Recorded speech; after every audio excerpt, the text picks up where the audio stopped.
कि जैसी मांग मुझसे कर रहे थे कि विधायक कोटे से अनुसूचित जाति और जनजाति को ढंग से पैसा मिलना चाहिए, लेकिन मेरे से मांग करने की जरूरत है।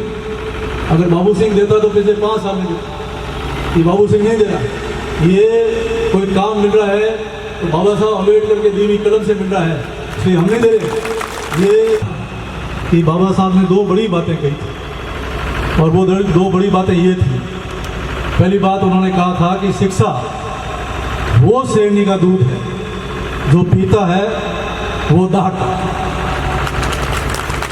इसलिए एक बार विदेश में बहुत बड़ी कार्यशाला थी, उस कार्यशाला में बाबा साहब के लिए एक सिंहासन लगाया गया, बहुत बड़ा सिंहासन था, पास में कुर्सियाँ लगी हुई थी।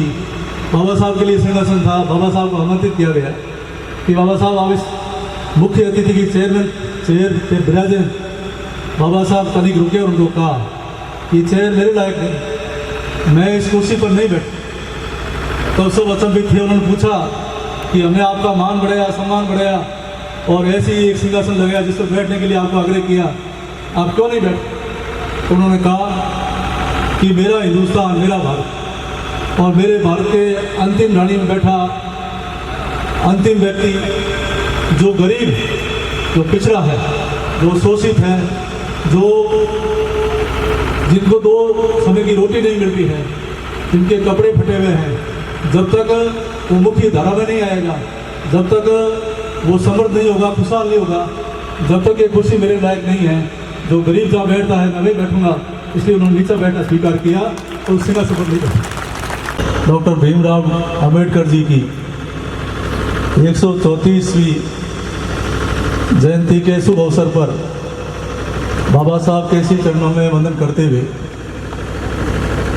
आभारी हूँ बाबा साहब भीमराव अंबेडकर आयोजन समिति का।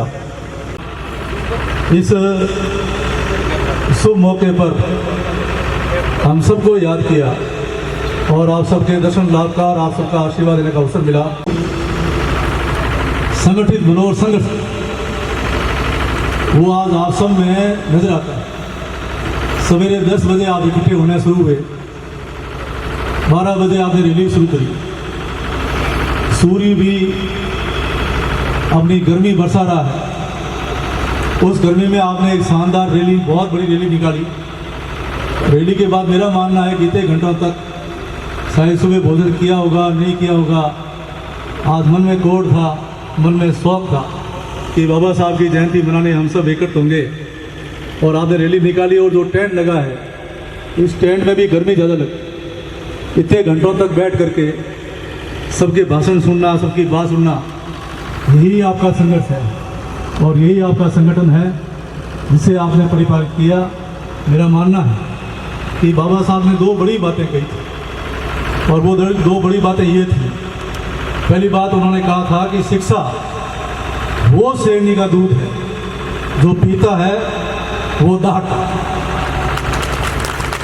इसलिए प्यासा कुएं के पास आता है, कुआं प्यासे के पास आता है। जो बात पूर्व वक्ताओं ने करी कि मन में घृणा नहीं आए, मन में ईर्ष्या नहीं आए, मन में प्रेम भाव रहे, इसलिए हमको कामयाब करना होगा, अपने आप को इस योग्य बनाना होगा कि हर कोई हमारी इस योग्यता के आगे बोला नजर आए और उसका हमारे से काम पड़े, और वो काम लेकर हमारे पास आए, हम उनका काम करने के लायक बने। हम नौकरी लेने वाले नहीं, हम नौकरी देने वाले नहीं, यही बाबा साहब ने कहा।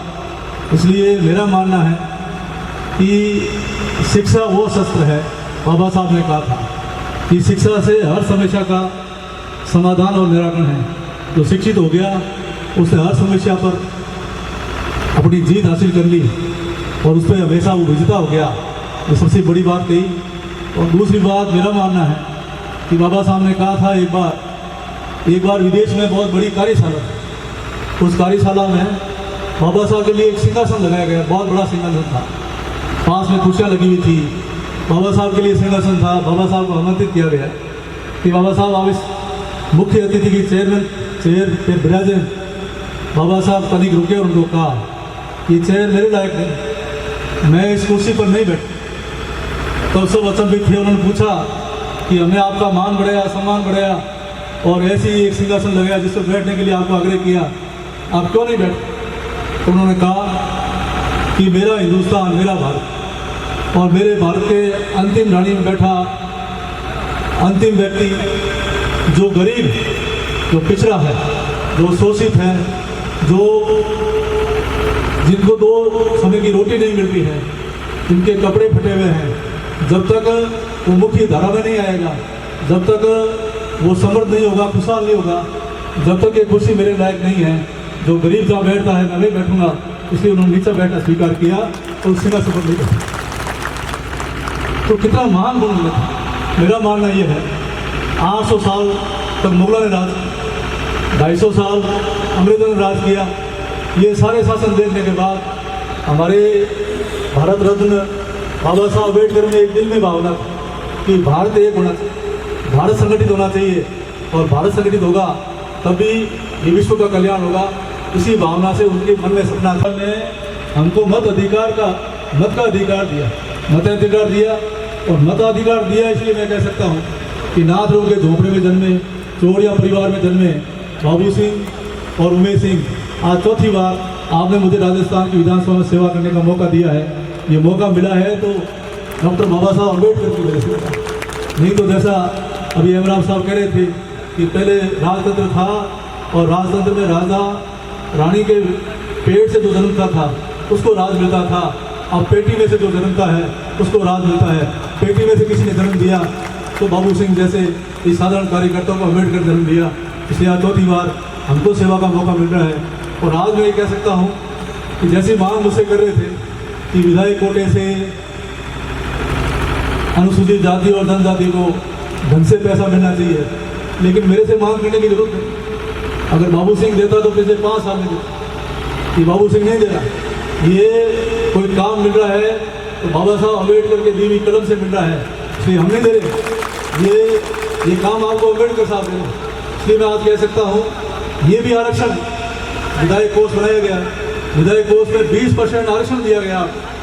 अनुसूचित जाति और जनजाति के ऊपर ही खर्च करना पड़ेगा, लेकिन मैं आपको ईमानदारी से आज या विश्वास दिलाता हूँ, भरोसा दिलाता हूँ कि पिछले शासन में या पहले के शासनों में क्या व्यवस्था रही होगी। कई जगह मैंने एमएलए को देखा है, बाबू सिंह की ढाणी के पास सामुदायिक सभा भवन लिख दिया और नीचे लिख दिया अनुसूचित जाति क्षेत्र। ऐसा बाबू सिंह नहीं करेगा, ऐसा हम नहीं करेंगे। हम अगर पैसा लगाएंगे वो पैसा केवल और केवल अगर 20